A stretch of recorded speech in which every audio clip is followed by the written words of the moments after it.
Welcome to episode 5 of the Torah Suites podcast. I am Mendel Berlin, TorahSuites@gmail.com, and it's so good to have you. This week's podcast is sponsored anonymously in the honor of Rabbi Chaim Rosenfeld and all the amazing work that he does on behalf of the Jewish people. So there was this man and a woman, a married couple, and they got into a big fight, and they weren't talking to each other.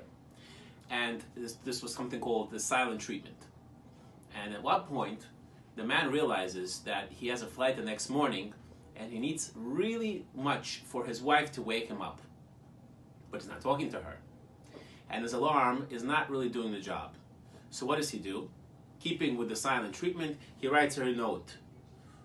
Dear wife, I have a flight tomorrow at 6 a.m. Please wake me up at 5 a.m. And he puts it squarely on her pillow. Next morning he wakes up, looks at the clock, 9:30 a.m. He starts panicking, he's so upset, he's angry, he's furious. And then he notices on the right side of his bed, there is a little slip of paper and it says, wake up, it's 5 a.m., signed, wife. So silent treatment is one of the ways we react to people when we are angry, upset, and frustrated with them. Sometimes it's aggressiveness, not passive aggressiveness.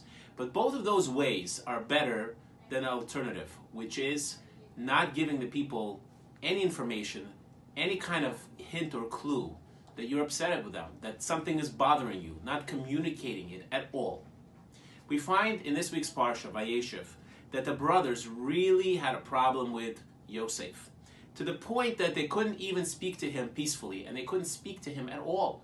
They had hatred in their heart. And the Talmud, as explained by Rabbi David Kaplan of Yeshiva or Sameach, explains that it's a criticism and a compliment that the brothers were, number one, criticism that they were upset with him, that they couldn't work things out, but it's also praise to them because at least they informed Yosef, and Yosef knew exactly where they stood in their relationship.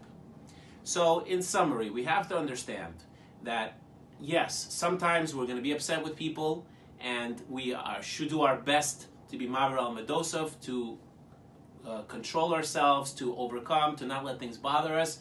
But if we don't or we can't do it, then what we should do is somehow communicate it to them, whether it be by confrontation or some kind of hint. Ideally, that's what we should be doing. We learned this episode from Yosef and his brothers, and we learned from that praise.